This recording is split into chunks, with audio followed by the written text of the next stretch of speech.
რამდენად ძლიერია ეს ინსტინქტი და რამდენად შეიძლება მათი გაკონტროლება? ინსტინქტები არის იმდენად ძლიერი, რამდენადაც ადამიანის მე და მისი ფუნქციონირება. სხეული არ იტყუება არასდროს. ან სხეულს ახსოვს ყველა ინფორმაცია უჯრედულ დონეზე მასში არის შენახული. სადღაც რაღაც მომენტში თითქოს ჩემი მორალური მხარე მეუბნება იმას, რომ ხალხში უნდა ვთქვა, რომ მე ამას არ ვიზავდი, მაგრამ რეალურად კარგად რო ჩაუღრმავდე ყველაფერს. და ბრაზი არის საცოცხლო ენერგია. ამ ბრაზის ენერგიით ადამიანს შეუძლია აბსოლუტურად შეცვლოს საკუთარი ცხოვრება.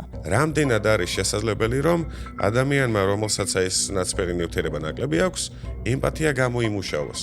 რო გავიზრდები და დედაჩემი დაბერდება, შენ ნახე მე რა უქნა. მე თუ მკითხავთ საკმაოდ საინტერესო და დამაინტრიგებელი შესავალია. არა, მოკლედ, მანამ სანამ ამ პოდკასტს მოусმენთ, მანამდე გეტყვით იმას, რომ ჩემი მეგობარი კომპანია არის ციფრული ინდუსტრიის აკადემია, რომლის ლინკიც რა თქმა უნდა ვიდეოს აღწერაში იქნება. და გარდა ამისა გეტყვით იმასაც, რომ უკვე არაერთი თვეა მუშაობს პრომოკოდი პორტალი, რომელიც შეგიძლიათ გამოიყენოთ და მეიღოთ 15%-იანი ფასდაკლება ნებისმიერ კურსზე, რომელიც ციფრული ინდუსტრიის აკადემიაში არის. და აქვე კიდევ ერთი საკმაოდ მნიშვნელოვანი დეტალი. ჩემი არხის სტატისტიკის მიხედვით, ჩემი ძირითადი მაყურებელი არის 25-დან 45 წლამდე მყოფი ადამიანები. თითოეულ თქვენგანს გეტყვით იმას, რომ არა, IT-შნიკობა ბჭყალებში გვიანი არასდროს არ არის და თქვენ ახლაც შეგიძლიათ გაიაროთ ნებისმიერი თქვენთვის საინტერესო კურსი და მიიღოთ იმ დონის განათლება, რომელიც მოგცემთ იმის საშუალებას, რომ თანამედროვე და მოწინავე სფეროებში დასაქმდეთ. მოკლედ, მოდი მივუბრუნდეთ პოდკასტს. მოგესალმებით ყველას ოდნავ განსხვავებული ფორმატით. ჩემს არხზე პირველად მაქვს კოლაბორაცია, პირველად მაქვს პოდკასტი. ჩემი პოდკასტის სტუმარი არის ქალბატონი ნინო კერესელიძე, ფსიქოლოგი, რომელსაც ახლა უკვე YouTube არხიც აქვს. ნინო, გამარჯობა, როგორ ხარ? გამარჯობა. რაღაცა ეს არის YouTuber-ის როლით შემოვედი ნელ-ნელა და ძალიან მახარებს ეგ. ხო, ეს როგორ მოგწონს ეს ახალი ისიც ამპლუაც? ძალიან განსხვავებულია და გულწრფელად თქვი ძალიან მაგარია. ხო. იმიტომ რომ რამდენი წელი ხან რას ვაკეთებდი ხან მოკლედ როგორ ეხლა რო ვიღაცა ადამიანები მიხვდებიან მოზარდები განსაკუთრებით და გამოხატავენ თავიანთ უკვე რეაქციას ნებისმიერს ხო ეგ ძალიან განსხვავებულია და ძალიან გულწრფელია რაც აქამდე არ მინახავს სამი წელია YouTube-ზე გახასიათებს. მოკლედ იდეაში როგორც უკვე იცით, ჩემთან არხზე პოდკასტი არასდროს არ გამიკეთებია, პირველი გამოცდილება იქნება და პოდკასტის მთავარი დანიშნულება არის ის თუ რას ეხება ჩემი არხი. მიუხედავად იმისა, რომ არხს ქვია ცოდნის პორტალი, ძირითადი მიმართულება მაინც არის ეგრეთ წოდებული true crime. და ამასთან დაკავშირებით მაქვს რამდენიმე შეკითხვა. მე კი მაქვს ჩაწერილი ვიდეო, სადაც საუბრობ იმაზე თუ რატომ მოსწონს ხალხს ძალადობა კი არა, არამედ ისტორიები, სადაც რაღაც ნეგატივი ხდება, ანუ რა ემოციურ იმას იწვევს, რაღაც ემოციების აღგზნებას, ასე ვთქვათ, ხალხში. და ვფიქრობ, რომ საინტერესო იქნება, რომ ძალადობაზე როგორც ფენომენზე, რაღაც უხსოვარი დროიდან დღემდე როგორ მოვიდა, მაგაზე ვილაპარაკოთ და რა სიტყვი მაგასთან დაკავშირებით. ძალიან საინტერესოა და მე ვუყურებ შენ არხს და გულწრფელად ვიტყვი, რომ ერთ-ერთი ის მაყურებელი ვარ, რომელსაც აინტერესებს ხოლმე ესეთი ნეგატიურ ნაწილებზეც დაკვირვება, იმიტომ რომ თითქოს ეგ ტაბუდადებულია, თითქოს არ გვეუბნებიან, თითქოს ბოლომდე ნათელი და ცხადი არ არის და რაც უფრო სიღრმეში ჩადის ადამიანი და მეტის გამოკვლევა შეუძლია და მეტი უცნაურობის გაგება, რაღაცა ერთის მხრივ მატებს ენდორფინის დონეს ჩემ შემთხვევაში, ყოველ შემთხვევაში და მეორეს მხრივ ეს არის ხოლმე რაღაც ახალი ისეთი გავიგო, რაც აქამდე არ მცოდნე, ამიტომ საინტერესო თემაა ძალიან და გულწრფელად ძალიან გამიხარდა რომ მომწერე, რომ გავაკეთებთ კი ოკეი. ხო, ანუ მე როგორც კი შენი არხი აღმოვაჩინე, პირველი რაც თქვი მეთქი ახალი სიტყვა, არა მხოლოდ ქართულ YouTube-ში თქვი, კი გავცვალეთ ეგაზრები, მაგრამ მაყურებლის გასაგონადაც ვიტყვი, რა თქმა უნდა, ნინოს არხი იქნება აღწერაში დატოვებული, გადადით გამოიწერეთ აუცილებლად. მე მაინტერესებს ესეთი რამ. ოდესღაც ძალადობა იყო გამოსავალი იმისთვის, რომ გადარჩენილიყავი, ოღონდ ეს ძალადობა იყო მიმართული ძირითადად რაღაცის მოსაპოვებლად, საკვების რა თქმა უნდა, მაგრამ არა მხოლოდ საკვების, არამედ რაღაცის დასამტკიცებლადაც. მათ შორის შენი სტატუსი, რომ განგესაზღვრა საზოგადოებაში, საუბარი მაქვს რა თქმა უნდა უძველეს პირველყოფილ წესწყობილებაზე. რატომ შემორჩა ძალადობა დღესაც? ანუ დღეს ხო სხვა რაღაცეებით უფრო მეტის დამტკიცება შეიძლება განათლებით? ძალადობა ეს არის ერთ-ერთი პირველი ფაქტორი, რომელიც არის ინსტინქტების დონეზე ადამიანში და პირველ რიგში ეს არის ის ფსიქოემოციური გავლენების ერთობლიობა, ესე თუ შევხედავთ, რომელიც არის უკონტროლო, პირველი, მეორე არის იმპულსიდან წამოსული და ეს იმპულსი ან დათრგუნული ადამიანში ან აძლევს ამას განვითარებას, ოღონდ მანდაც მნიშვნელოვანია, რომ თუნდაც იმპულსებს როგორ მოусმენთ და ასევე მთავარი ფაქტორი მანდ რაც არის სოციალური განწყობები და დამოკიდებულებები. ჩვენ ვიცით, რომ ადამიანი მაინც არის სოციალური ცხოველი. მაინც ადამიანს განაპირობებს ის სოციალური პატერნები და უნარები, რომლებშიც ის მოდიოდა.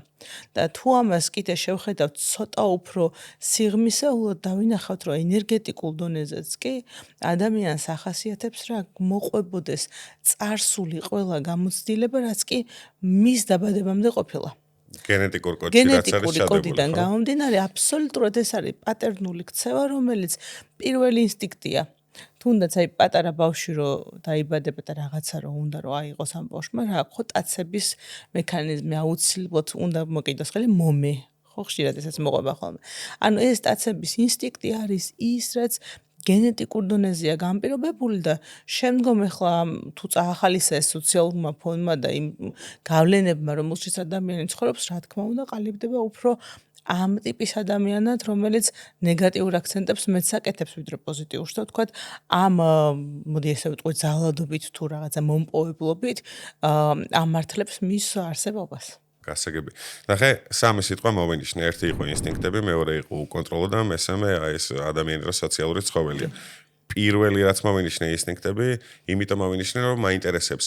აი ფუნდამენტში რო აიღო ადამიანი რაღაც სოციუმისგან რო დაცალო, ოჯახისგან, სკოლა, ბაღი, ყველაფერი რო გამოაკლო. მე მესმის რომ არაფერი არ იყოფა შავად და თეთრად და კეთილად და ბოროტად, მაგრამ რამდენად ძლიერია ეს ინსტინქტი და რამდენად შეიძლება მათი გაკონტროლება. ინსტინქტები არის იმდენად ძლიერი, რამდენადაც ადამიანის მე და მისი ფუნქციონირება. ნახე, თუ დავშალეთ ადამიანი და მოვაძვროთ ყველა მისი იარლიღი, რომელიც შემდგომ დაბადებისა შეიძინა, ან შეიძლება მუსლად ყოფნიდან, მაგალითად, განწყობები და მოლოდინები, რომლებიც მშობლებმა ჩადეს ბავშვში. ორსულობის პროცესში. ორსულობის პერიოდშიც, რომ აი შენ უნდა გამოხვიდე ვიღაცა, ან შენ უნდა იყოს შვილი, რომელიც ხوارი ხოლმე რომ ჩვენ ქორწინებას გადაარჩენს. და ხშირად ამ მოლოდინებით, როცა იბადებიან ბავშვებიც, საკმაოდ ტრაუმირებული გამოცდილება აქვთ, მაგრამ მთელი ცხოვრება, იმიტომ რომ შემაკავებლები არიან ურთიერთობების. მაგრამ თუ ეს ინსტინქტების დონეზე ჩავალთ და ვიტყვით, რომ სუფთა ფურცლიდან რაც შეიძლება მაქსიმალურად ადამიანი იყოს დაბადებული, მაინც პირველი რაც მოსდევს მას ინსტინქტურ დონეზე, ეს არის გადარჩენა და შემდგომარი განვითარება. გადარჩენის ნაწილში შეგვიძლია მაგ მოვიშველიოთ მასლოუ და მის პირამიდა. პირველი საფეხური.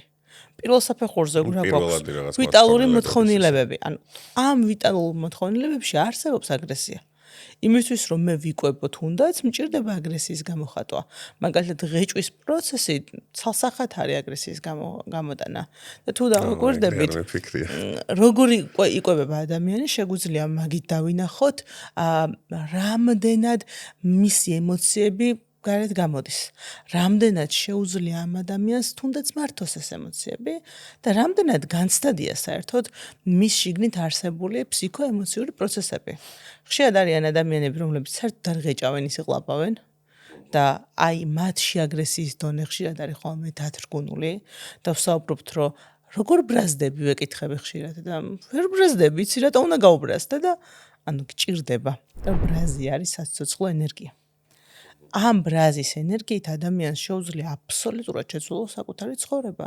და თუ მოусმენს და ჯანსაღად თუ მოусმენს და ჯანსაღად მიმართავს, რაც ნიშნავს რას, რომ გამოიყენებს განვითარებაში. ეს არის უშრეტი თავისი ძალა და ენერგია, რომელიც ისეთ წარმატებებთან მიიყვანს, რომელიც მის აბსოლუტურ რესურსებს შეძეს. ხოლო თუ კი მე უგულებელყოფ ჩემს ბრაზს, თუ კი მე ვიტყვი, რომ არა მე ისეთი კეთილი ადამიანი ვარ, არასდროს არ ბრაზდები. bullshit, იმიტომ რომ ამ დროს რეპრესირებ. და ნახე რა ხდება რეტროფლექსია არის ეგეთი დაცვის მექანიზმი ფსიქიკური, რომელიც რას აკეთებს? გარემოზე მისამართ ენერგიას ატრიალებს ჩემს შიგნით. და ეს გარემოზე მისამართი ენერგია შეიძლება იყოს ძალიან პოზიტიურიც და ძალიან ნეგატიურიც. გახარებაც, როცა მინდა რომ თქვა რომ აი რა მაგარია რომ მაგალითად მე დღეს ახლა აქ ვარ და არ გამოვხატო ეს და შევიკაო და თქვა რომ ხო რა ვიცი აი აქ ვარ და ჩვეულებრივია. ეს ემოცია აუცილებლად გაიჭედება ჩემთან. და მე გროვდება და ერთმანეთს აწვება. და ეს ემოციები როცა გროვდება, ადამიანი იწყებს ასე დროს ისეთი ტიპის დაავადებების აღმოჩენა საკუთარ თავში, როგორიც არის გულს იზარღვთა პრობლემები, შაკიკები, კუჭნიტლობის პრობლემები ხშირ შემთხვევაში, აუტოიმუნური დაავადებები, ანუ ნებისმიერი ისეთი ტიპის დაავადება, რომელიც მიმართულია ორგანიზმის დაზიანებაზე. ოღონდ მე თვითონ ვაზიანებ ამ ორგანიზმს. წარმოიდგინე ეს ბრაზი რო გარეთ გამოუშვა და ეს კარგი ემოციების სუნაც გარეთ რო გამოუშვა, მე ვათავისუფლებ ჩემს სხეულს და ბევრად უფრო მეტი ადგილი მრჩება კარგი ცვლილებებისთვის. მივხვდი. ნახე, ესეთი რაღაც ახსენე, რომ ანუ აი ღეჭვის პროცესიც კი შეიძლება იყოს იმის განსაზღვრელი თუ როგორი არის ადამიანი, რამდენად აგრესიულია ან რამდენად არა. მე კი მაქვს ჩამოწერილი რაღაც ძირითადი კითხვები და ცოტა მოგვიანებით უნდა დამესვა ეს შეკითხვა, მაგრამ უცებ ამ მომიტივტივ და გონებაში ჰანიბალ ლექტერი, რომელიც თავის ცნობილია სხვადასხვა რაღაცით, აღარ ვიტყვი თორე YouTube კიდე დაბლოკავს ვიდეოს. არის თუ არა რაღაც ქმედებები, რომლებიც განსაზღვრავს იმას, ასე თუ ისე წინასწარ, რომ მეტნაკლებად დაკვირვებული ადამიანი მიხვდეს იმას, რომ აი ეს ადამიანი ჩემთვის red flag-ია და ანუ მასში პოტენციური მოძალადის რაღაც იგრძნობა რაღაცის ხარჯზე. მესმის რომ მარტო ფიზიოგნომიკით მაგის განსაზღვრა რთულია, მაგრამ მაინც. რა თქმა უნდა, ქცევებით არის ძალიან მარტივი. პრინციპში შემჩნევა აი პატარ-პატარა ამ red flag-ების, იმიტომ რომ ერთი არის ემოციების გამოხატვის მდგომარეობა. მაგალითად, მე რომ ძალიან მიხარია, შეიძლება ესეც ცოტა ბრაზით გამოვხატო, აგრესიით გამოვხატო. ხშირ შემთხვევაში ვიზუალურზეც თუ გავაკეთებთ აქცენტს, ხშირად ადამიანი თითქოს იღრინება, რო გიყურებს. რო იცინი იღრინება, არ შეგიმჩნევი არასდროს. არ ვიცი, არ დაკვირვებულა შეიძლება. ხოლმე, რომ აი გაბრაზებული თვალებით გიყურებენ ხან და კითხები, შენ ჩემზე გაბრაზებული ხარ, ან რაღაც ხდება? არა, არაფერი, ნუ ესე ვარ. და რომ ვაკვირდებით ამ ადამიანში არის ეს დათრგუნული აგრესია. გარდა ამისა, კვების ნაწილზეც როცა ვსაუბრობთ, ყოველთვის არის ხოლმე განსაკუთრებით უყვართ მან ადამიანებს ისეთი საკვების მიღება, რომელიც არის ძალიან ხრაშუნა, ან ძალიან ძნელად ღეჭვადი, ღეჭვის პროცესი იწელება. ეს ღეჭვის პროცესის გაწევა ყოველთვის არის დაკავშირებული ყბასახის კუნთებთანაც და თითქოს აი ამ ადგილზე ვაკვირდებით, რომ დაჭიმულები არიან, დაძაბულები არიან ხოლმე და ეტყობათ და ნუ ეს შუბლის წინა ნაწილში შეჭმხნულობა ეხა რაც ბოტოქსმა მაინდა მაინც ეს არ გაგვიმარტივა რომ აღმოაჩინოთ, მაგრამ ძალიან მარტივია ხოლმე რომ თვალით დავინახოთ. როგორც წესი იმისთვის რომ მიუხვდეს საერთოდ ღირს თუ არა ამ ადამიანთან მე თმას ვიკრავ სპეციალურად უკან რომ კანი გამეჭიმას ეს. ხო, ეგეც კარგი აქცენტია შეიძლება მიმართოთ. ნახე, მან კიდე რა მოდის იცი ისე ინტერესო. თუ კი მე ვხედავ რომ ეს ადამიანი ძალიან საყვარელი, ძალიან კარგი ადამიანია და ხშირად ხვდებით ხოლმე. მაგრამ ჩემთან ტოვებს რაღაცა უცნაურ განცდას, აი არ სიამოვნებს. აუცილებლად ჩემს შიგნით ვაკვირდები სხეულში რა არის რაც არ მსიამოვნებს. აი როცა კონტაქტში მოვდივარ, რა მაწუხებს, რა მაწვალებს, რა განცდა არის, რომელიც თითქოს არ ამომდის სხეულიდან. და რატო ვაკეთებ ხა ამ ხელა აქცენტს ჩემს განცდებზე სხვა ადამიანთან მიმართებაში? იმიტომ რომ სხეული არ იტყუება არასდროს. ან სხეულს ახსოვს ყველა ინფორმაცია უჯრედულ დონეზე მასში არის შენახული.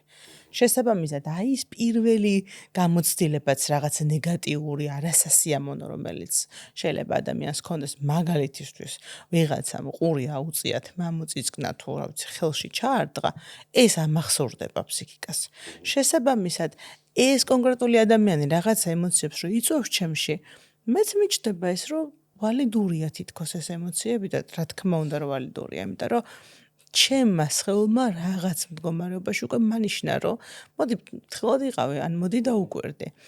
და ძალიან მნიშვნელოვანია რომ ამას შევხედო რა, იმიტომ რომ ხშირად ჩვენ უსმენთ გონებას, რაციონალურ აზრებს და ვტოვებთ ხოლმე ემოციებს მიღმა. აი რადგან პოდკასტი იმით დავიწყე თუ რას უყურებს ჩემი მაყურებელი, მე როგორც უკვე თქვი მაქვს ამ თემაზე ჩაწერილი ვიდეო. და შენც ახსენე ის, რომ აი ბავშვობაში ვიღაცამ ყური აუწია რაღაც გავსი რამ. ერთი ის არის, რომ ინსტინქტები, რომლებიც ასე თუ ისე უკონტროლოა, მაგრამ თუ ადამიანმა მათი კონტროლი მეტნაკლებად შეძლოს, შეიძლება ძალიან კარგი ტიპიც კი იყოს. მეორე არის ბავშვობა, რაზეც აი თითქმის ყველა ფსიქოპათი რაც კი ოდესმე განმეხილავს და ჩამიწერია, ან თითქმის ყველა მოძალადე სადღაც რაღაც ბავშვური ტრავმის მსხვერპლია, რომელიც მერე უკვე პროექცირდა მომავალში რა. რამდენად განსაზღვრავს მართლა ასეა თუ არა, იმიტომ რომ ასე თუ ისე ყველას აქვს ეს ბავშვური ტრავმები. ზოგმა ეს გადახარშა და დააბალანსა, ზოგმა ნაკლებად და შესაბამისად რაღაც ბრჭყალებში მონსტრი მივიღეთ. მან რა ხდება? ტრავმები ცალსახად განსაზღვრავს იმას, ვინ ვართ ჩვენ და როგორი ადამიანები ვყალიბდებით. განსაკუთრებით სისასტიკეზე როცა ვსაუბრობთ ჩვენ ყოველთვის და გავკადნიარდებით და ვიტყვი ამ შემთხვევაში ყოველთვის სიტყვას, ვხვდებით ძალადობა განვლილ ადამიანს. ბავშვობიდან არც ერთი ადამიანი არ არის ბჭყალებში მონსტრი, არც ერთი ადამიანი არ არის ისეთი ტიპის აგრესიებით და ისეთი ტიპის ენერგიებით დაბადებული, რომელიც რაღაცა დაანგრევს და დაშლის დედამიწას. ცალსახად არ. ყველა ადამიანის ბუნებაში არსებობს ის სიკეთის, მოდი ესე ვიტყვი, ნაპერწკალი, რომელსაც ფსიქოთერაპიაში მე მაგალითად ვეძახი სინდის და სუპერეგოს სახელითაც შეიძლება, აი ამ კონტროლის სახელითაც არის ხო ცნობილი ფსიქოანალიზის კუთხით თუ ვიტყვით, როგორ განავითარებ, რას ჩადებ, როგორ შეცვლი მის ცხოვრებას. და თუ გადავხედავთ მართლა აი ამ დიდ ვერაგ ადამიანებს ისტორიიდან, ვნახავთ, რომ მათ ბავშვობაში ჰქონდათ ბულინგის გამოცდილებები ძალიან ისეთი აქტიური. ყაი გებელსე მქონდა ახლა ბოლოს. ტკივილის გამოცდილებები, ფიზიკური ტკივილები, ცემა, ძალადობა, თავშესაფრებში ცხოვრება. ან ნაკლი.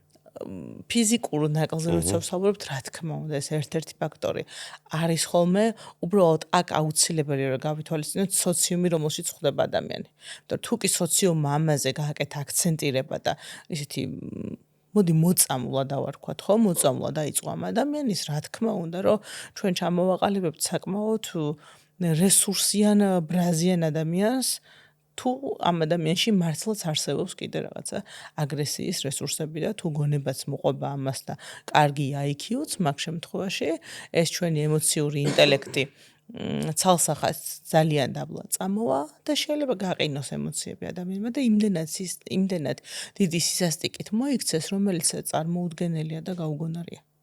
ნახე, ემოციური ინტელექტი ახსენე და ის სოციუმიც, რომელიც აი დაუშვათ რაღაც ნაკლი თუ აქვს ადამიანს, მაგ ნაკლს ან უსვამს ხას, ან არა.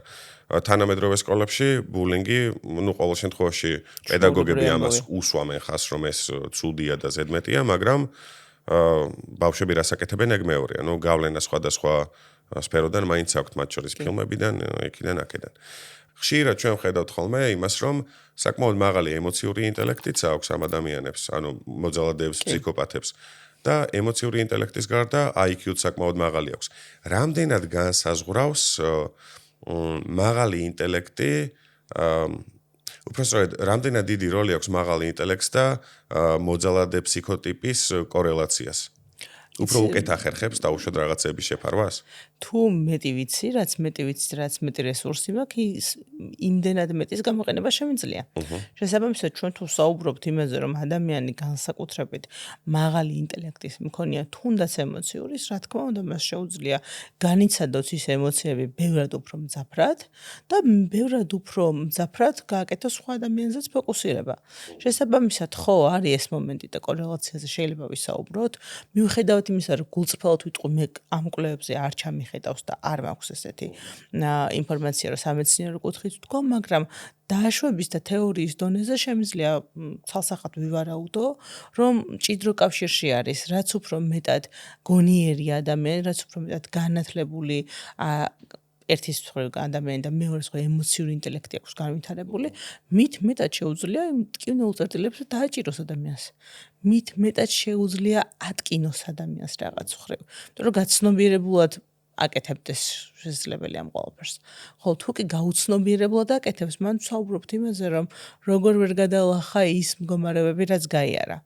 მაგრამ თუ კი აი ამდენად ჩვენ სისასტიკე ვახსენეთ და სისასტიკის ფოკუსს მოვაქცევთ, მან მაინც მე ვრჩები იმ აზრზე, რომ გაუცნობიერებელი არ არის ეს ქცევა, საკმაოდ გაცნობიერებულია ხოლმე ხშირ შემთხვევაში და გარდა მაგისა, მიზან მიმართულიც არის ხოლმე.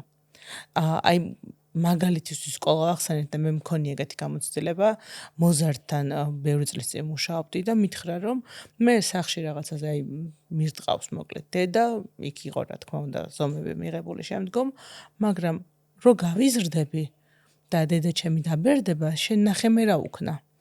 ამ ბავშვს ჰქონდა ეს იდეა. ამ იდეით შეპყრობილი იყო ეს ბავშვი თავის გამოცდილებით, როცა ჩემთან მოვიდა და დედამ მოიყვანა, რომ ცუდი შვილი მყავს, იქნებ შემიცვალთ. ნახე როგორი უცნაური დაკვეთებია. შესაბამისად, მე ჩემს მუშაობის ფოკუსში უკვე მანდ მოვაქციე, რომ ამ ბავშვს დავხმარებოდი, რომ ენახა სხვა მექანიზმები კარგად ყოფნის. არა ის, რომ გავიზდები და სამაგიეროს გადაუხდი, რაც სამწუხაროდ მაინც არის ხოლმე სოციალური ფაქტორებიდან განპირობებული ერთის მხრივ და მეორეს მხრივ წახალისებულიც. იმიტომ თითქოს ვეუბნებით ადამიანს, რომ მოითმინე, მოიცადე, ამას ვასწავლეთ და მე არ ვიცით როგორ ტირანებს ვქნით. გროვდება და ბოლოს ხო. აი აქ მოვინიშნე აი ეგეთი რაღაც, რომ თუ სასტიკ სივრცეში არის გაზრდილი, მე არ ვიცი რამდენად ასეა, უბრალოდ ჩემი აზრი ასეთი, რომ ყოველთვის ორი გზა რჩება. ანუ შეიძლება მეტიც, მაგრამ ძირითადი ხაზი არის ორი. ერთი არის ის, რომ გაიმეორებს და მეორე არის ის, რომ გამოასწორებს. ანუ დაუშვათ თუ კი ხედავს იმას, რომ მშობლები აგრესიულები არიან თუნდაც ერთმანეთის მიმართ ან ბავშვის მიმართ, შემდეგ უკვე როდესაც თავად ეს ადამიანი იზრდება და ხდება მშობელი, ისიც იგივეს იმეორებს, B ის პირიქით ცდილობს, რომ ყველაფერი რაც მას დააკლდა, თავის შვილთან რაღაც პროეცირდეს და არაფერი არ მოაკლოს და თავის შვილს არასდროს არ ანახოს რაღაც X ქცევა, რომელიც მას არასდროს არ მოსწონდა. აქ როგორ ხდება ხოლმე? ძალიან მაგარი რაღაც ახსენე ხა ირაკლი პროექცია. და პროეცირებთ ჩვენ რეალურად სამი რაღაცის გამო. პირველი, იმიტომ რომ მე მაგ რაღაცა რაც გაქვს შენს და შენში ვხედავ და ამიტომ გადმომაგ შენზე. მეორე რაღაც გაქვს შენ, რაც მე არ მაქვს და ძალიან მინდა რომ ექცევა მეც ვქონდეს ან ეგ რაღაცა ნივთი და ამის გამო მე შენზე პროეცირებ და იცი რა ეს რა ვიცი რაღაცა 1000 რამე შეიძლება ვთქვა. ესეთი წარმატებული არხი რო გაქვს, რანაირია ხა ეს. შეიძლება ამაზეც ბულინგიც კი დავიწყო. იმიტომ რომ პროექციის ამბავი იყოს და მესამე რაც არის სრულიად საპირისპიროები ვართ ერთმანეთისგან და ამის გამო მე შეიძლება პროეცირებდე შენზე. წარმოიდგინე ხა ოჯახურ გამოცდილებაზე თუ შემოვიტანთ აქ, თუ კი მე ვარ ადამიანი, რომელზეც ხშირად იყო ძალადობის გამოცდილება და ხშირად ტკივილის მდგომარეობა გავიარა, როგორ გადარჩა ფსიქიკა მან ეგა ამოსავალი წერტილი. რა გადაწყვიტა ადამიანმა, რომ გავიზრდები და მე მაგალითად ჩემი დროც მოვა? ხო, აი იმ ბავშვის იმაზე. აი ეს გადაწყვიტა? თუ მე გავიზრდები და იცი რა ჩემ შულს ამას არ ვანახებ. ეს ცალსახად მაინც არის ხოლმე ინდივიდზე დამოკიდებული და არა მარტო ინდივიდზე, შემდგომ უკვე განვითარების სხვადასხვა ეტაპზე როგორი ტიპის ადამიანებს შეხვდება. ძირითადად სტატისტიკურად ესე თუ შევხედავთ, ვერ ვიტყვით, რომ აუცილებლად აგრესიაში მიდიან, ან ძალიან პოზიტიურები ხდებიან, მაგრამ შეგვიძლია ვისაუბროთ აქ აი იმ სამკუთხედზე, რომელიც არის მოძალადე, მსხვერპლი და ფასილიტატორი. თუ კი მე სახლში მუდმივად ძალადობს მამა დედაზე, ბავშვი აუცილებლად რაღაც მომენტში ხდება ფასილიტატორი. შემდგომ ეს ბავშვი ხდება მსხვერპლიც და მოძალადეც იგივე სახლში, იგივე სისტემაში. იმიტომ რომ თითოეულ სისტემას ახასიათებს როლების შეცვლა. ეს როლების შეცვლა რა არის? მაგალითად, ძალადობის ნაწილს თუ ვიტყვით, სულ ესმის ბავშვს ყვირილი, ცდილობს რომ გაანეიტრალოს, არაფერი არ გამოდის და შემდგომ ბავშვი იწყებს თავის საყვარელ ცხოველებთან სასტიკ მოქცევას. ან ხედავთ რომ სათამაშოებს ამტრობს. ან ხედავთ რომ მუდმივად ერთი და იგივე დროს იღვიძებს ტანტრომით. ან ხედავთ რომ არის ენურეზია, ენკომპრეზია, ანუ ღამე უნებლიე შარდვა ან დეფეკაცია. ნახე, ასე დროს ჩვენ ხვდებით, რომ ბავშვი გადავიდა უკვე აგრესორის მდგომარეობაში ერთის მხრივ და მისი ფსიქიკა უკვე გახდა ცოტა სხვა კუთხით. შესაბამისად, შემდგომ ის აუცილებლად შეიცვლის მდგომარეობას და გახდება ის, რომ მსხვერპლი. მსხვერპლი ან ასე შემდეგ. შესაბამისად, თუ ჩვენ ამ წრიდან არ ვასწავლით ადამიანს გამოსვლას, მთელი მისი ცხოვრება იტრიალებს ამ წრეში. რაღაცა დროის შემდგომ ის, როდესაც დაიწყებს დამოუკიდებელ ცხოვრებას, თუნდაც გავა ამ სახლის წრიდან და იტყვის, რომ всё მე გადავრჩი და გამოვედი, შეიძლება არაცნობიერად აგრძელებდეს ზუსტად იმ პატერნებს. და ხშირად ხვდებით ხოლმე, რომ მაგალითად თუ ამ ბავშვს მუდმივად, არ ვიცი, დასცინოდნენ სახლში, ეს ბავშვები ხდებიან ძალიან სარკასტულები შემდგომ. ამიტომ ჩვენ დამოკიდებულებაშია რომელ ნაწილს გავაღვიობთ ადამიანის. ოღონდ თუ სისასტიკეს შემოვიდანთ აქ ისევ და ამ ტერმინს ვიხმართ, მან ცალსახად გადამეტებულ ტრაგიკულ მდგომარეობაზე ვსაუბრობთ. ანუ მან ვსაუბრობთ არა მარტო ფსიქოემოციურ დაცინვაზე, მან შეიძლება ჩვენ ვსაუბრობდეთ ფიზიკურ ძალადობაზეც. და ხშირ შემთხვევაში ჩვენ შეიძლება ვივარაუდოთ და ვარაუდის დონეზე ვთქვათ, რომ ადამიანი, რომელიც სასტიკად იქცევა, მას იმდენად აქვს დადრგუნული საკუთარი თავი და საკუთარი თავის შეცოდება იმდენად ძლიერი აქვს, რომ უკვე სამყაროზე გადმოაქვს პროეცირებულად აი ეს შეცოდების და ზიზღის მდგომარეობა საპირისპიროდ. რას გულისხმობ, რომ მთელი სამყარო ეზიზღება, არავინ აღარ უყვარს და ამბობს, რომ მე მიყვარს ჩემი თავი. რაც აბსოლუტურად არ არის სწორი, ანუ არ არის სწორი რა, არ არის რეალური. იმ ხრივ, რომ მას საკუთარი თავი ეზიზღება პირველ რიგში. საკუთარი თავი არ უყვარს, საკუთარ თავს ცალსახად რაღაც მომენტში დგენს და ამიტომ აპროეცირებს ამას უკვე სოციუმზე. სამყაროზე და სოციუმზე. რა თქმა უნდა, იმიტომ რომ არც ერთ პოლარობაში, ანუ ერთ რადიკალს ყოველთვის აქვს ორი ბოლო. არც ერთ პოლარობაში არც ძალიან სიმშვიდეში და სიმფუფულეში ადამიანი ვერ რჩება დიდი ხანი და ვერ ძალიან აგრესიაში ვერ რჩება. ოქროშუალედან ანუ დასაჭიროა. ცალსახად ის მოძრაობს და ხშირ შემთხვევაში ჩვენ ხვდებით ხოლმე, რომ სისასტიკესთან მიმართებით ჩვენ სადომაზო ურთიერთობა, ნახე ესეთ სახელიც კი გვაქვს. ეგეთი ურთიერთობაც კი არსებობს, სადაც ურთიერთობაში ადამიანი იცვლის ამ მდგომარეობას. ხან თვითონ არის სადო რადიკალზე, როდესაც თვითონ არის აგრესიული ადამიანი და ხან თვითონ არის მაზო რადიკალზე, როდესაც მას სიამოვნებს, რომ ცუდად არის. სიამოვნებს, რომ მტკივა.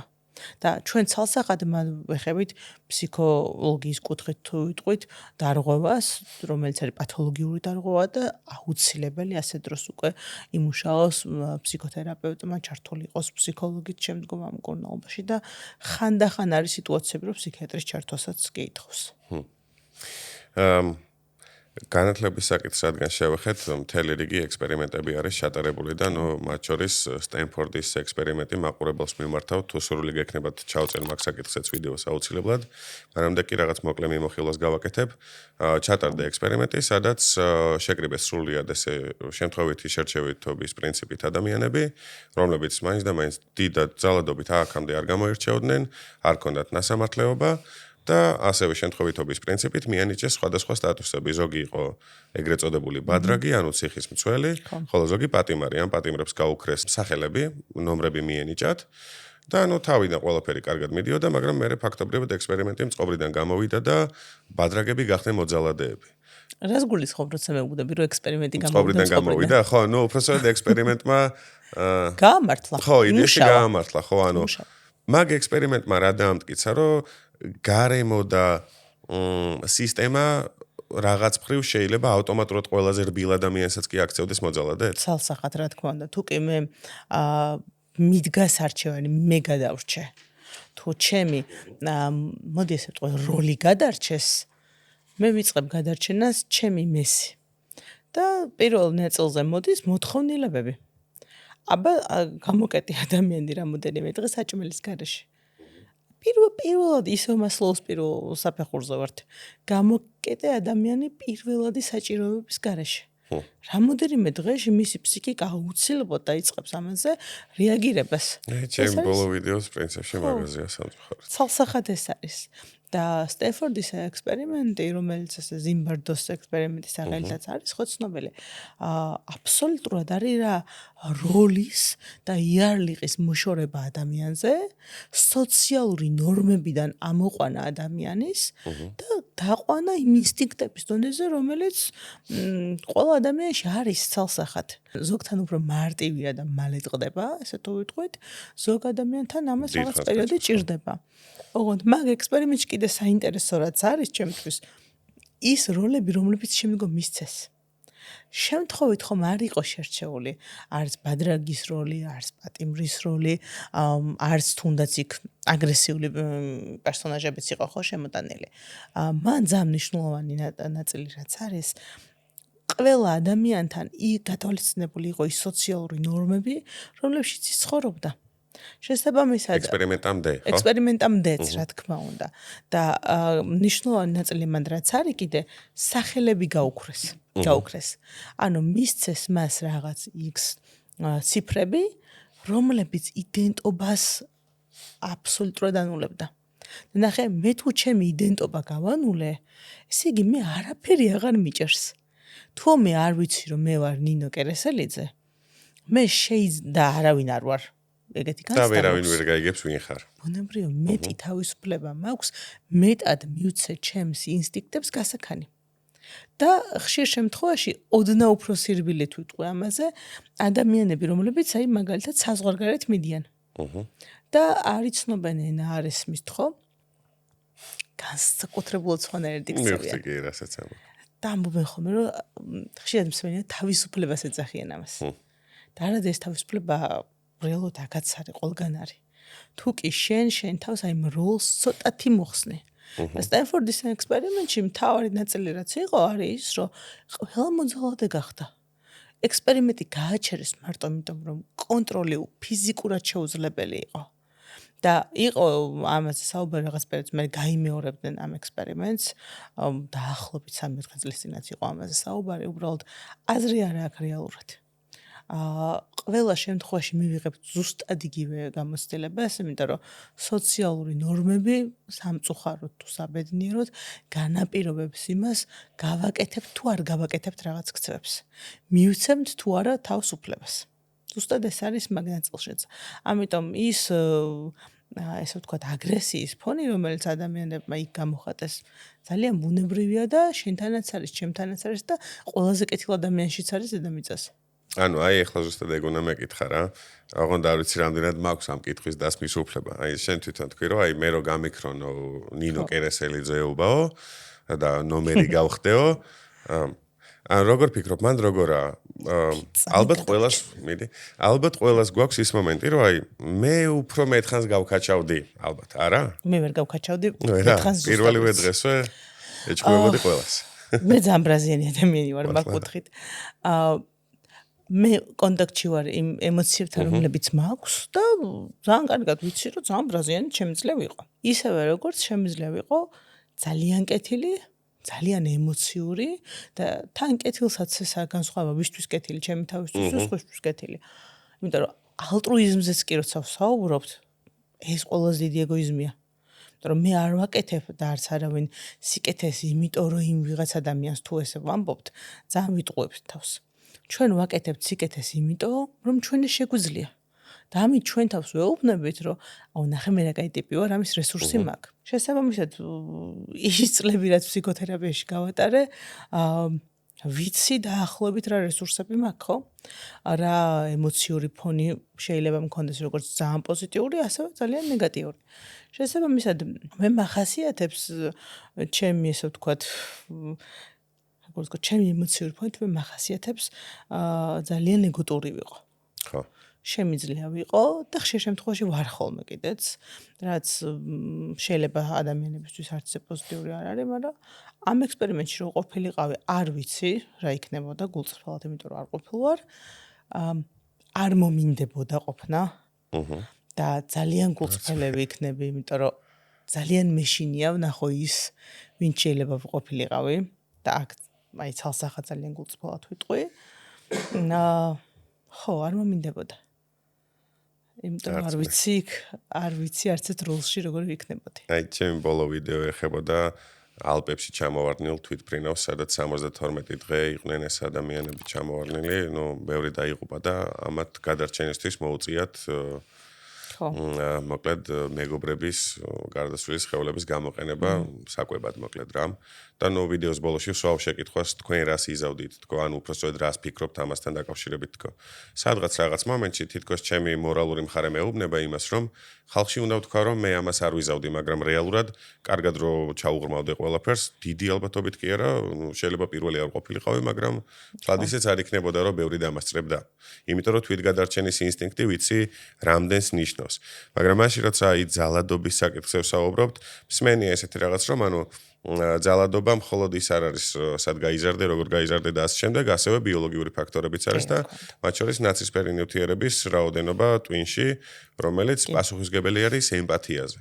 ანუ ერთი შეხედვით მაგნიტორეზონანსული ტომოგრაფია რომ გადაიღო ტედის ერთ-ერთი გამოსვლა მაქვს სხვათა შორის ნანახი და მე ეს ადამიანი თავისივე მაგნიტორეზონანსული ტომოგრაფიის იმას რო აჩვენებს რა შედეგს. ანუ ერთი არის ის რომ რა სოციუმში გაიზარდა. მეორე არის ის რომ რაღაც ნივთიერება აკლია ტვინს და ამის შედეგად ემპათია ნაკლები აქვს. რამდენად არის შესაძლებელი რომ ადამიანმა რომელსაც ეს ნაცრისფერი ნივთიერება ნაკლები აქვს, ემპათია გამოიმუშავოს. ემპათია შეიძლება ვთქვათ, რომ არის რაღაც მხრივ დასწავლადიც. უბრალოდ განცდის დონეზე არც ისე მარტივი არის ამის შემოტანა და გათავისება.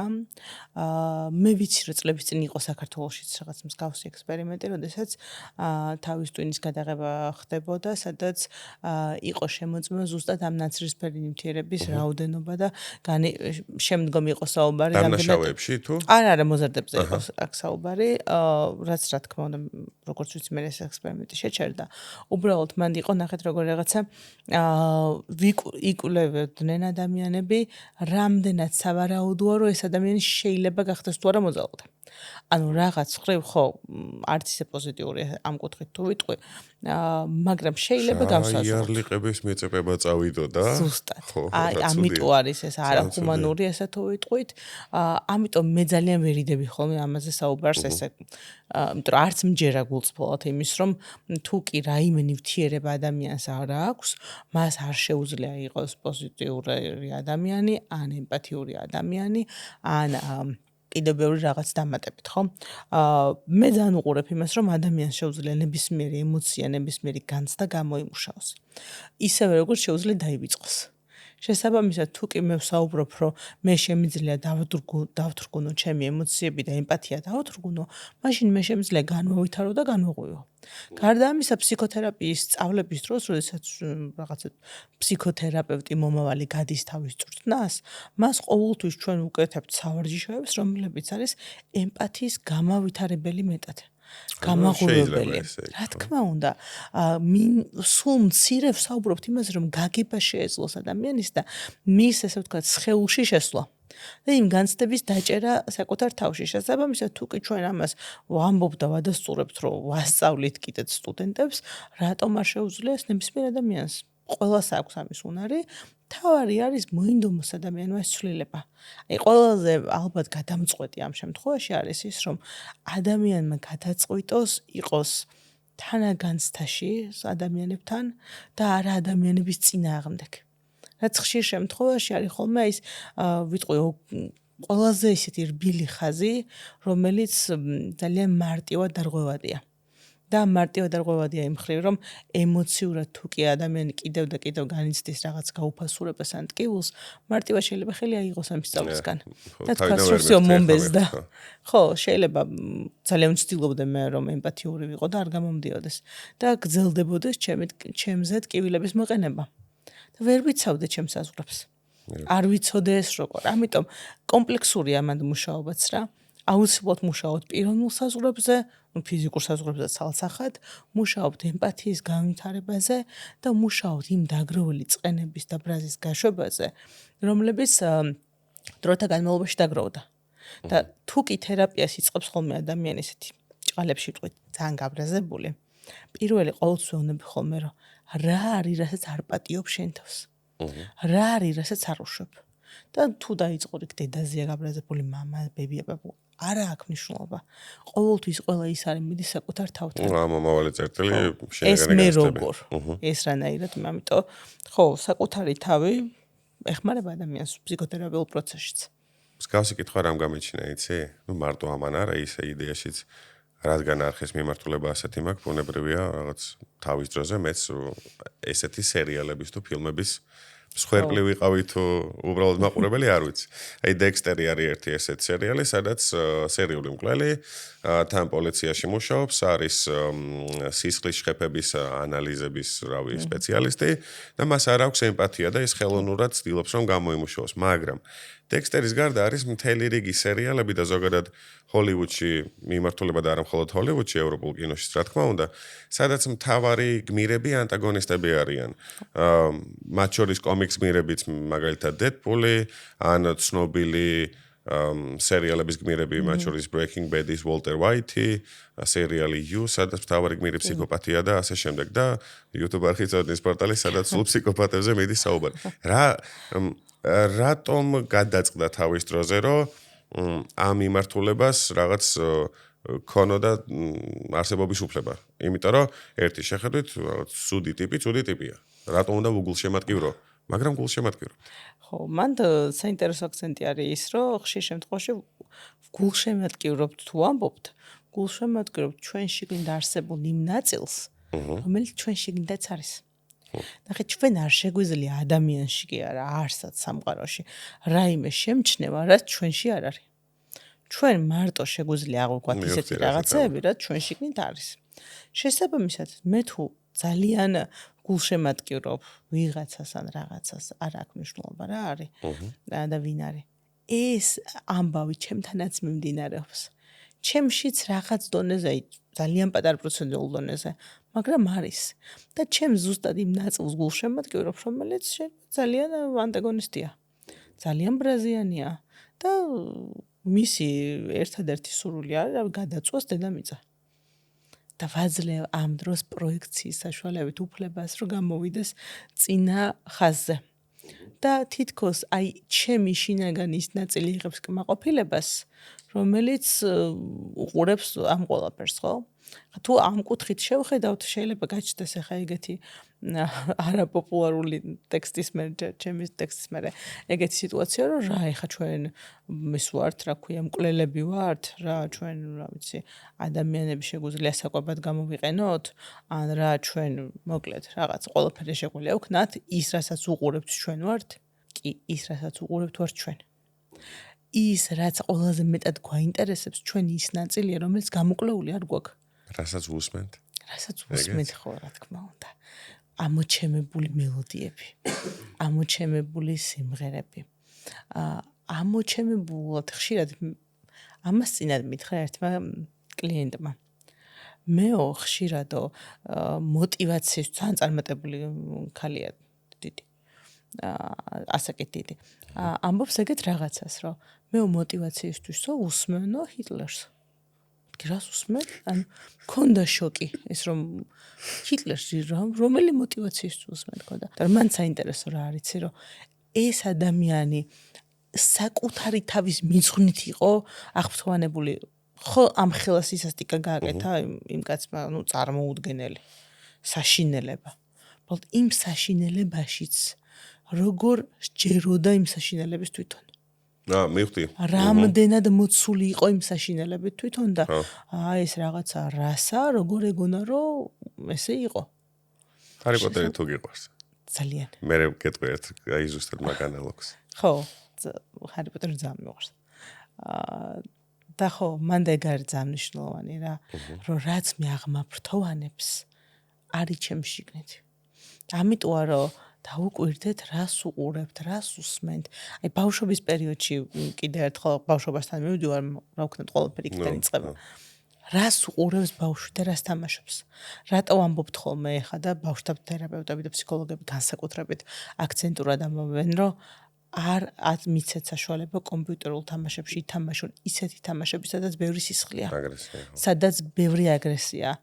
განა იმიტომ რომ აგრესიული გახდება უცებად ეს ადამიანი, არა. უბრალოდ ძალიან წამოუწევთ ამას წინ. და მოდი მივცეთ საშუალება თუნდაც ითამაშოს ისეთ თამაშები, სადაც იმიტომ რომ ჯერ ფსიქიკა არ არის ჩამოყალიბებული. ძალიან ლაბილურია ფსიქიკა. და საითაც წავიყვან, ზუსტად იქით წავა და იმ გამოხატვას დაისწავლის. ნახე აგრესიულ გამოხატვას. არა და მე აგრესია შეიძლება გამოვახატინო ძერწვითაც ბავშვს, ხატვითაც, ცეკვითაც, ბოქსითაც. ბევრნაირი აქტივობით და არა რაღაცა სისხლების ყურებით და ასე შემდეგ. და ხშირ შემთხვევაში ამას აკეთებენ ხოლმე ბავშვები გაუცნობიერებლადაც ხანდახან აი ვიდეოებსაც რო უყურებენ ჭამის დროს. სულ ამბობ და ყველას ვეუბნები რომ ეცადეთ რომ ეგ არ გააკეთოთ, იმიტომ რომ ეს არის უკონტროლოდ მიღებული ინფორმაცია, რომელსაც თითქოს ჩვენ ვერ ვიმახსოვრებთ და ჩვენი ტვინი ვერ იმახსოვრებს, მაგრამ სასიამოვნო განცდასთან ერთად, კვებასთან ერთად შემოდის. ანუ ორალური ფიქსაცია როცა ხდება, გამტკიცება ხდება ამ ორი ნაწილის, რომ სიამოვნება რაღაცა კარგი საჭმელის ჭამა დანაყრება და აი ამ რაღაცის ყურება იკლიკება ერთმანეთთან. და გამოდის, რომ ეს რაღაცაც კაია მერე. ამიტომ არის ხოლმე და აქცენტურად, რომ ბავშვებთან მიმართებით კარგია რომ გაუთიშოთ ყველაფერი, იყოს თეფში, მაგი და ადამიანი. ბავშვიც, მოზარდიც, დასრულიც. ეგ ძალიან ღირებულია. მაგ დროს ალბათ ეხლა უცებ დავფიქრდი, მე არ მყავს შვილი, მაგრამ რომ მყავდეს ჭამის პროცესით რაღაც სიამოვნებასთან ასოცირდება, მაგ დროს რაღაც სწორი რჩევების მიცემა უფრო ისეთი იქნება რა, იმიტომ რომ თან სიამოვნებს და თან საუბარიც, კონტაქტირებაც. იმიტომ რომ ნახე, ხშირ შემთხვევაში ვერ იგებენ ძალიან ჩართულები რო არიან რაღაც რო უყურებენ, რა სჭამენ ვერ იგებენ. და მე მქონდა ეგეთი კვლევა გავაკეთე პატარა, რომ მეკითხებოდი ადამიანებს რო უყურებდნენ რაღაცას და აი რა სჭამ თქო, ტკბილია თუ მჟავია თქო, გემოარიცოდნენ. მოიცა ეხლავე გეტყვე. აი ეს მოიცა ეხლავე გეტყვე, რომ უნდა მოვიდეს კონტაქტში საკვებთან. და ამ დროს ის მონიტორთან არის კონტაქტში. და ეს ლურჯი ეკრანის გავლენა მე მან და აგრესიას რა თქმა უნდა კიდე ამძაფრებს. იმიტომ რომ აბა წარმოიდგინე შუა ჭამის დროს ჩაგიქრა, ხაშუქი ჩაგვრა ესეთ ნათქვა, მაგრამ გაგითიშა ინტერნეტი. ხო, უკვე მარტივად ღიზიანდება ადამიანი, მარტივად გამოდის, იმიტომ რომ მისი მიჯაჭვულობა და ფიქსირებული განწყობა უკვე მიბმული არის ეკრანზე. ზოგი ვერც ჭამს თუ არ უყურებს რაღაცებს. ისე იდეაში კვებითი დარღვევასავით არის. მივდივართ სალსახად მანდ. აი წეგან ვახსენე ჰარი პოტერი და რა გამახსენდა იცი? ჰიტლერზე რო საუბრობდი იქ ის ადამიანი კლიენტი რაღაც მაინც საკუთარ თავზე იყო ის მორგებულიო რა იქ დიქტატორზე მაქვს საუბარი. ჰარი პოტერი რო შედის ოლივანდერის მაღაზიაში, სადაც ჯადოსნურ ჯოხს ყიდულობს, აღმოაჩენს რომ მისი ჯადოსნური ჯოხი ისევე როგორც ვოლდემორის ჯადოსნური ჯოხი არის ერთი და იგივე ფენიქსის კუდისგან დამზადებული და ოლივანდერი ამბობს ესეთ რაღაცას, რომ დიდებული ჯადოქარის კუდიო მართალია ბოროტის, მაგრამ დიდებულისო. და აი მაგის გარდა კიდევ ერთი რაღაც გამახსენდა ჰარი პოტერიდან და მე კი მესმის მხატვრული ნაწარმოებია, მაგრამ ლორდ ვოლდემორი თავის სულს მკვლელობების ხარჯზე გაყოფს 7 ნაწილად, გააჩენს ჰორკრუქსებს და თითოეული მკვლელობის შემდეგ მისი სახე იცვლება.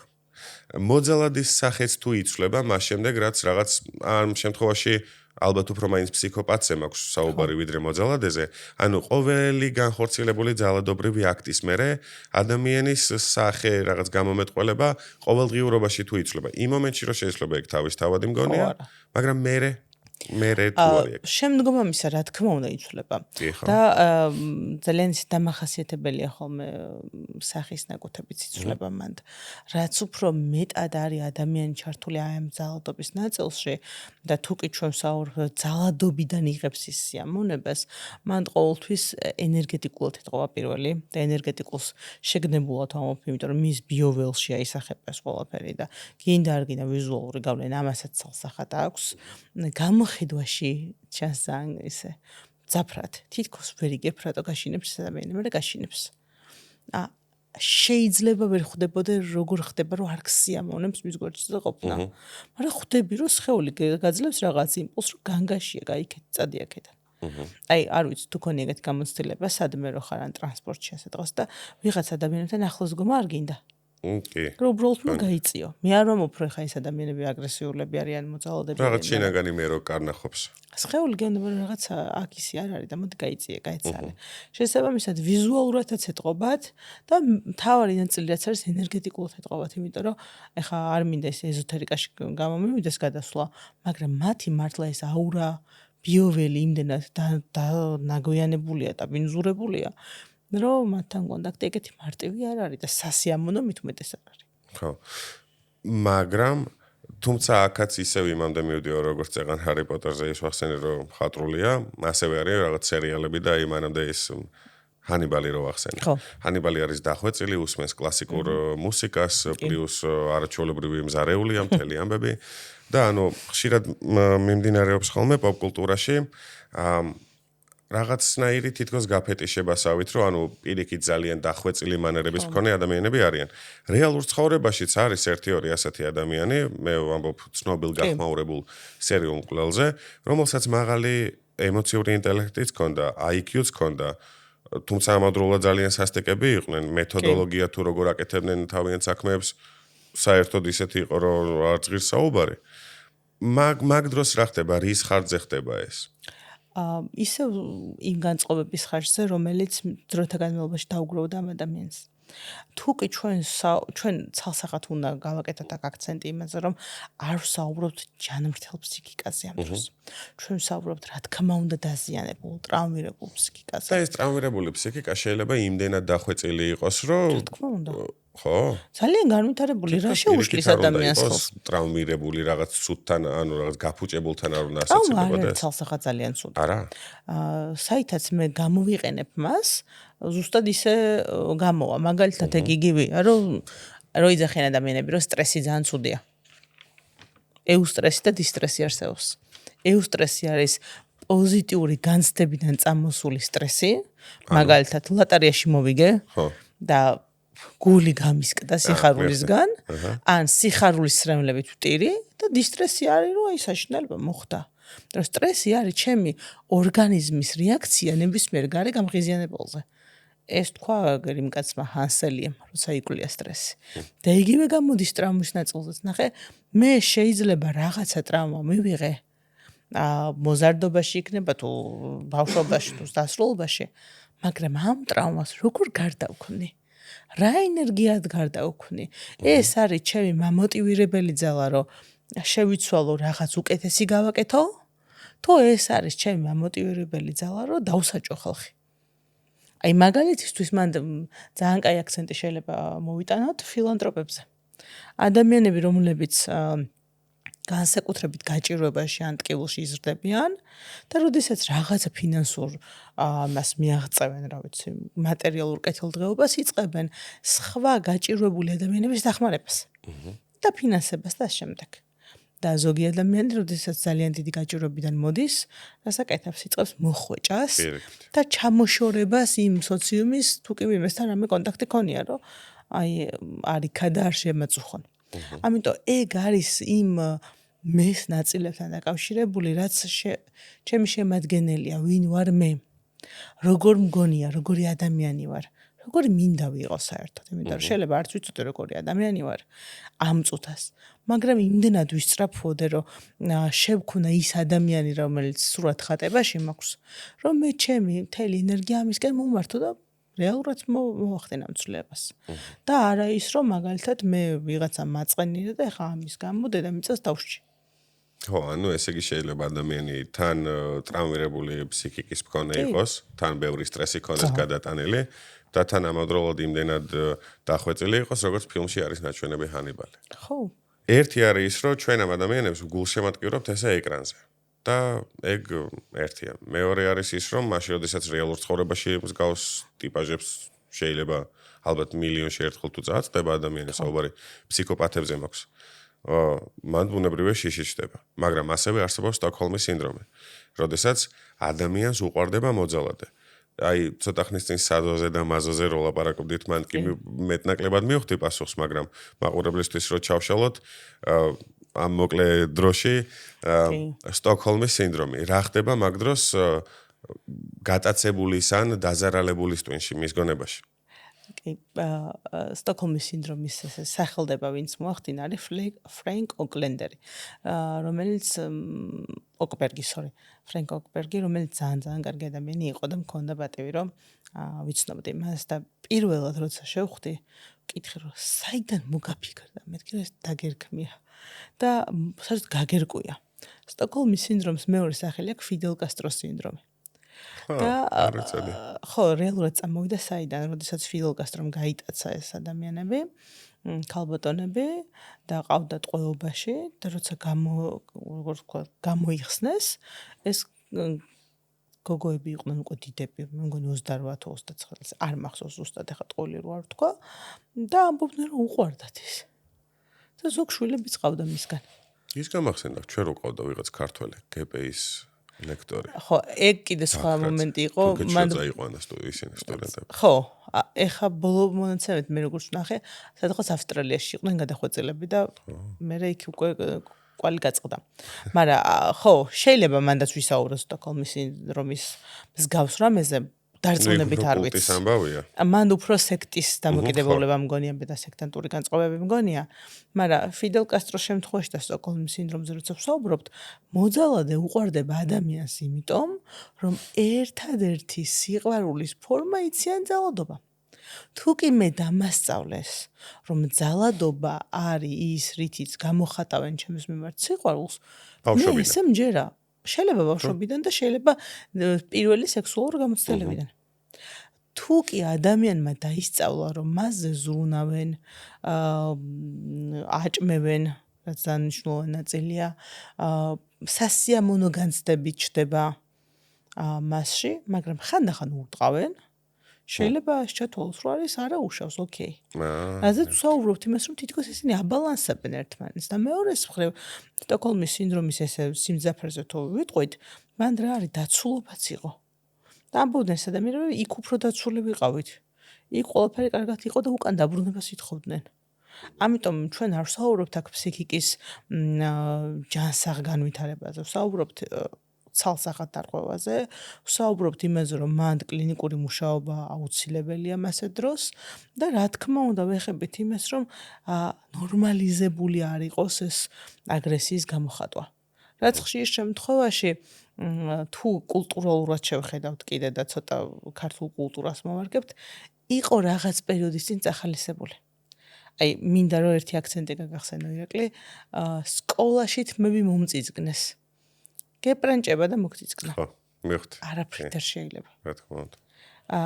წაგართვა და გაგეპრანჭა. აი, როცა ამას ხო, როცა ამის დასწავლა ხდება და ბავშვებში ამის ნორმალიზებას ვახდენთ, ჩვენ ცალსახად ვახდენთ იმის ნორმალიზებას, რომ ძალადობა ოკეია და მისაღებია.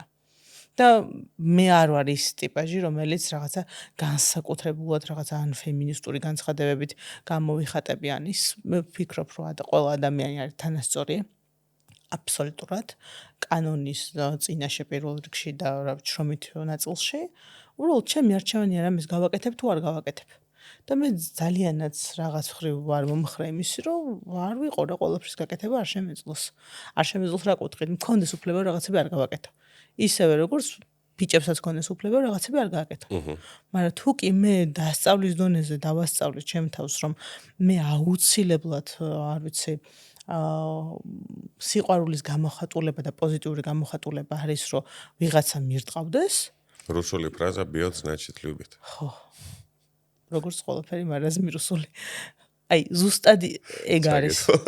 ძალიან ნეგატიური აქცენტია.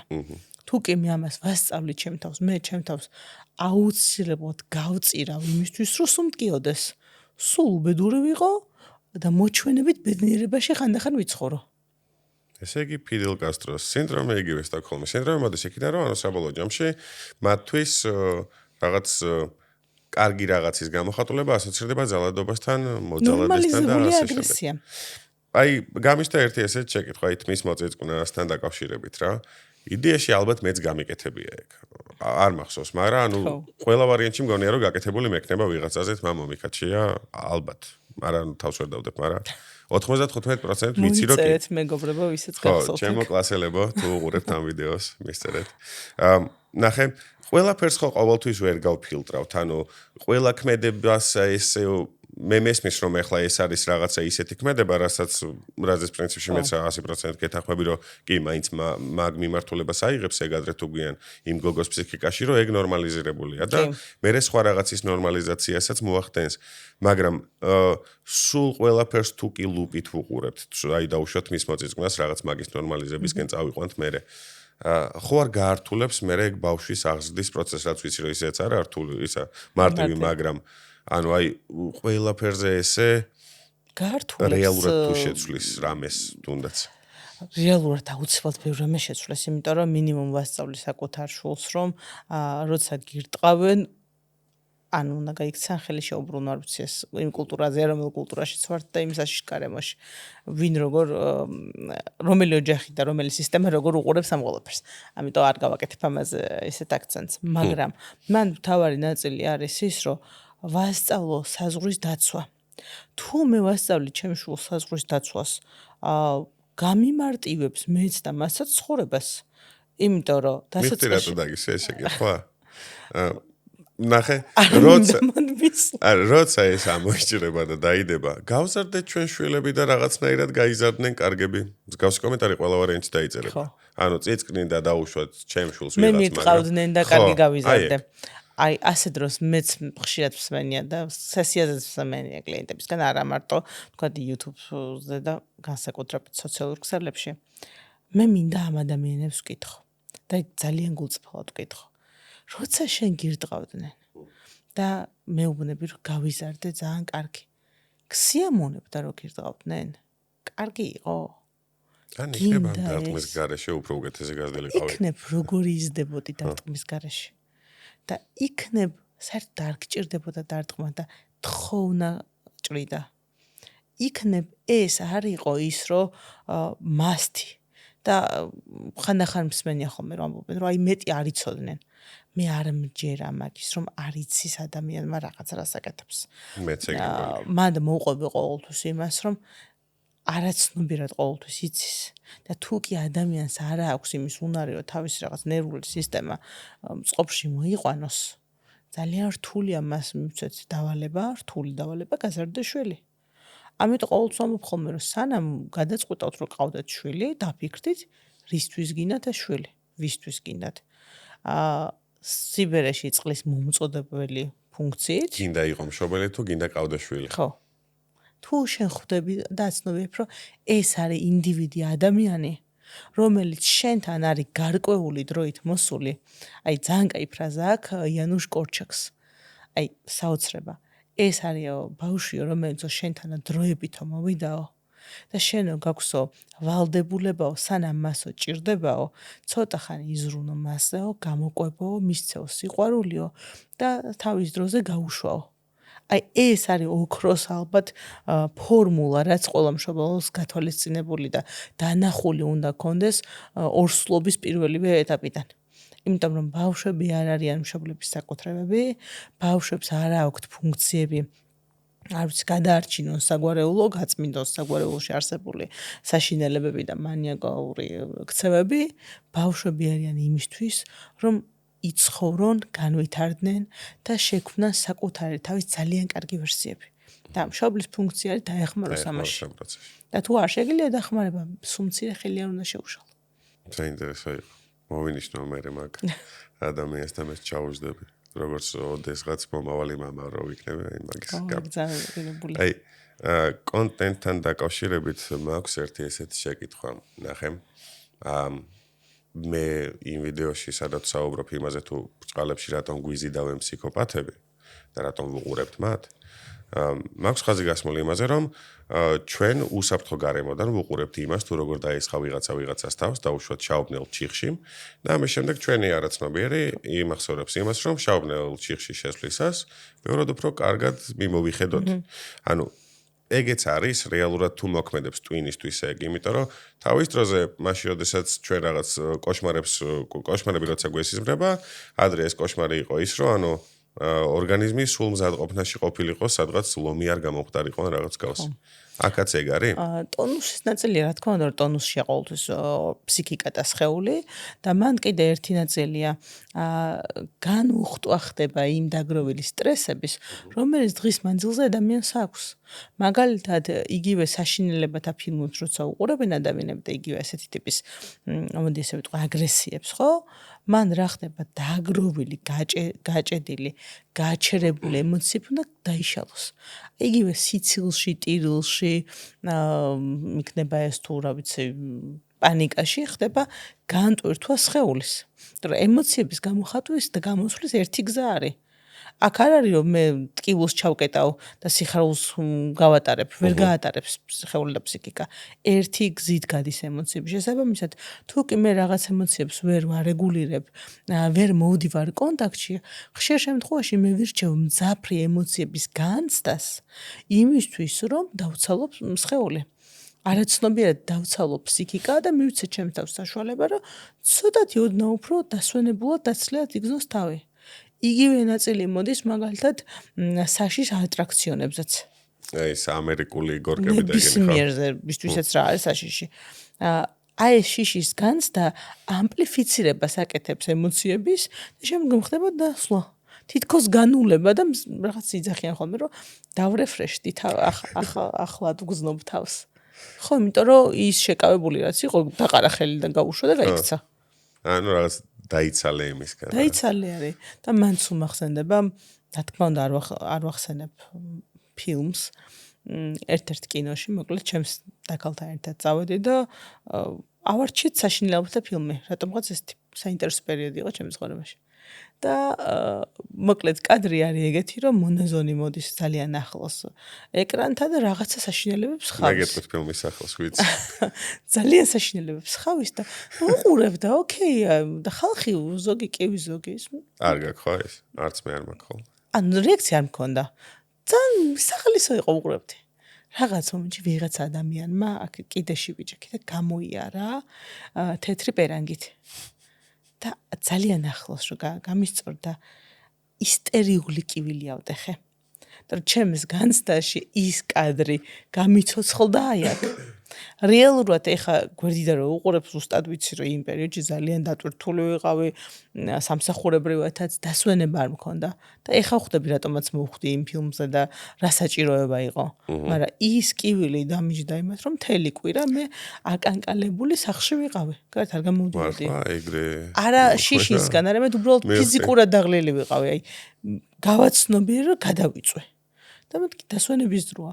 ანუ აი ის აქცენტი ეხა მაგიტომ მოვიყვანე პირადი მაგალითი რომ ყველა ადამიანს არ აქვს მნიშვნელობა რა ცოდნა შეიძლება ქონდეს ფსიქოლოგიის შესახებ იქნება თუ მეცნიერული რაღაც სხვადასხვა ხედვები ქონდეს ყველას გვაქვს ემოციებთან კონტაქტში ერთი და იგივე მექანიზმი რაღაც ამპლიფიცირებულ ენერგიას აუცილებლად უშვებთ რაღაც მომენტში და კარგია რომ ეს ბალანსირებული იყოს მუდმივად და არ იქნება ეგეთი მტკივნეული და მძაფრი.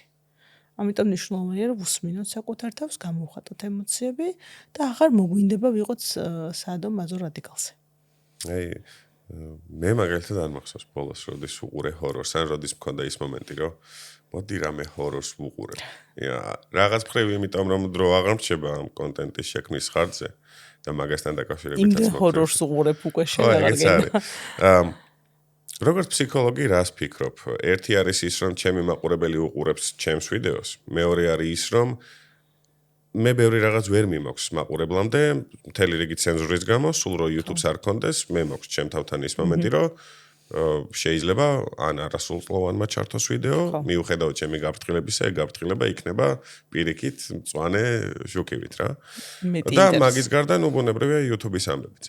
ჩემზე როგორც კონტენტ კრეატორზე გარკვეულწილად რა თეორიული გავლენა შეიძლება მოახდინოს მაინც აი ამ ფორმატის ტიპის ვიდეოებმა. მიუხედავად იმისა, რომ არც ცოდნის პორტალი ქვია და ბევრი სხვადასხვა ვიდეოც მაქვს გადაღებული, არა მხოლოდ ამაზე, იქ სარვამარტოდ ქალებისთვის მიწყვნილი ვიდეო, იქ ჩერნობილი, მიუხედავად იმისა, რომ მაინც კატასტროფა, რაღაც ანუ მიმართულება მაინც სხვადასხვა არის რა, ისტორიაც არის,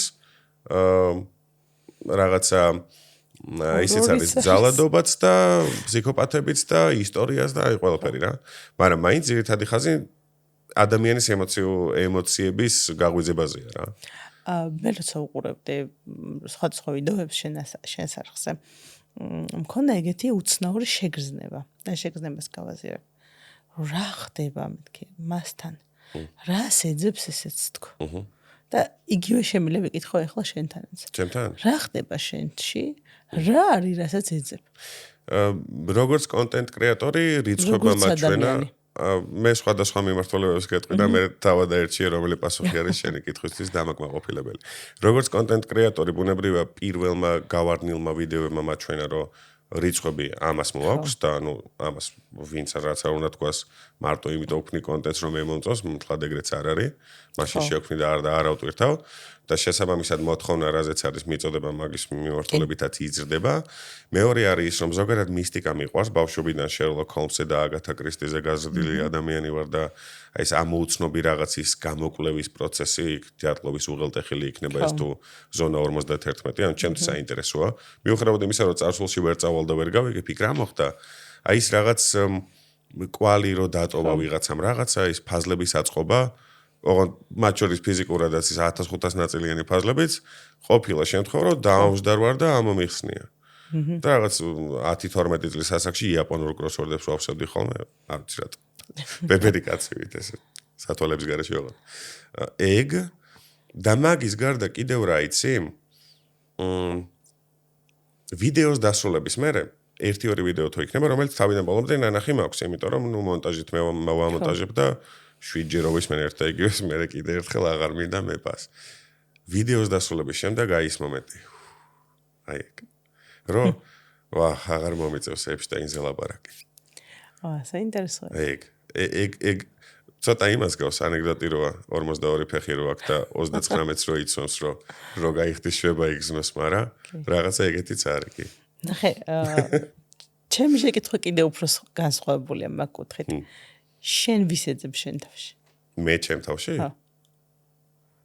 ადამიანს რომელიც ჩვენი ერთ დღეს ცოტა დასპოილერება გამომივარა მე მინდა რომ შევქმნა საქმე რომელიც იქნება რაღაცა ესეც საქაღალდეში და ჩემს მაყურებლებს ჩემს ვიდეოებში ვუტოვებ სხვადასხვა მინიშნებებს რომლებიც უკვე მაქვს დატოვებული და ბევრს უკვე ნაპოვნი აქვს და რაღაცა საგამოძიებო უფრო ფრთხილი ადამიანების შევქმნა ნუ მე რა შევქმნა მაგრამ ანუ მიეხმარო ხო აი ზუსტად ეგ რომ აი მივეხმარო რომ დაინახონ სად რა საფრთხეები შეიძლება კონდეთ როგორ შეიძლება რომ დაიზღვიონ თავი იმიტომ რომ ეხლა ალპების შემთხვევა რო ავიღოთ ეხლა ბოლოს რას დავდე 72 დღე ეგ ადამიანები იქ არ უნდა ყოფილიყვნენ ხო წესით გულისხმობ იმას რომ რაღაც მომენტში კომფორტი ზონა იპოვეს იმაში რასაც აკეთებდნენ კი მესმის რომ თოვლის გამო არ წავიდნენ მაგრამ რეალურად იქ არ მაქვს ეგ ვიდეოში ნათქვამი მას შემდეგ წავიდნენ რაც საკვები ამოეწურათ მიხვდნენ რომ დიდხანს ვეღარ გაკაჩავდნენ და მერე წავიდნენ ანუ მათთვის ეს კომფორტი ზონა იყო და რანაირად ოკეი საინტერესო აი ეგ რა ანუ უფრო ადრე უნდა ქნა თვითგადარჩენის ინსტინქტი მაგ ანუ რაღაც ამორალური ცოტა ისეთ ნათქვამია მე მანამდე ვთქვი რომ მეც იგივეს ალბათ ვიზავდი თქო მესმის პირველ რამდენიმე დღეში მაგრამ მე დავფიქრდებოდი რომ ოკეი მოვიმარაგე ის ცილა და დროა წავიდე საინტერესო აქცენტია იმიტომ რომ ახე შენ თქვი შენი კითხვა დასაწყისში იყო ეგეთი რომ აი მე რო ვაკეთებო ესო როგორ ხედავ ხო ჩემს ძალიან ისეთი უცნაური დაკვირვება ეხა ეს ჩემი არასდროს ადამიანი არ იწყებს არაფრის კეთებას თუ იქ არ ეძებს საკუთარ ისეთ ნაწილებს რომელიც უცნობია ერთის მხრივ ან ძალიან ოდნავ იცის ან ინტუიციის დონეზე იცის იგივე პროფესიაშიც როცა ადამიანი ძალიან კარგია უყვარს აინტერესებს ყველა არავინ არსად არ მიდის ძალიან პროფესიით სოციოლოგია ხო აი მაგიტო იმას თქვენ რა სულ ეძებ რაღაცას იკლე მაგიტო კითხე მე რა არის ვისაც ეძებ მეთქე თუნდაც ფსიქოლოგიაში არავინ არ მიდის ძალიან ისეთი უტრაუმო და ესეთი ადამიანი ხო ამიტომ კონტენტი რასაც აკეთებენ ადამიანები რომ უყურებ ხშირ შემთხვევაში განაპირობებს მათ შინაგან სამყაროს იმ ნაწილებს რომელსაც არ იცნობენ ხოლმე და თუ ესე შევხედავთ ძალიან საინტერესო არის იმის დაფოკუსირება თუნდაც ესე გვერდიდან რომ რომელი, მოდი ესე ვიტყვი, რომელი ქცევები, რომელი მისტიური, ვიტყვი, ამ შემთხვევაში ნაწილები არის შენი, რომელიც ჯერ არ ციცი. რა უნარები, რა ენერგიები არის შენთან, რაზეც ინფორმაცია ჯერ საერთოდ არ გაქვს. და რამდენი რამე არის ის, რაც ჯერ კიდე შეგიძლია გამოიკვლიო შენ თავში. და აღმოაჩინო, რომ ვაუ, ეს უნარიც მაქვს, ის უნარიც მაქვს. მაყურებელთან ერთად. მაყურებელთან ერთად. უნებრივია. ძალიან დიდი მადლობა. ძალიან საინტერესო პოდკასტი გამოგვივიდა მგონი. იდეაში მაყურებლის შესაძლებელი იქნება. მე მგონი თავიდან დამავიწყდა იმის გაფრთხილება, რომ არა, არხზე ფორმატი არ იცვლება, ვაგრძელებთ. უბრალოდ ნინოს არხი აღმოვაჩინე მას შემდეგ, რაც იყო ნინოს სტუმრად მახარასთან და კალასთან და ეგრევე გადმოვედი, გამოვიწერე, მაშინ მგონი ვიდეო არც გედო, არ მახსოვს. ერთი ვიდეო მე და ვიდეო გედო და იმის მერე ჯერჯერობით არც ერთი არ გამიმაზავს ბრწყალებში და ჩემს მაყურებელსაც ვურჩევ, გადადით, გამოიწერეთ და დაგემშვიდობებით. მადლობა კიდევ ერთხელ ძალიან. მადლობა ძალიან დიდი. საინტერესო გამოგვივიდა მგონი. აუ ძალიან. რაღაცა მე ძალიან გვაყოფილი ვარ.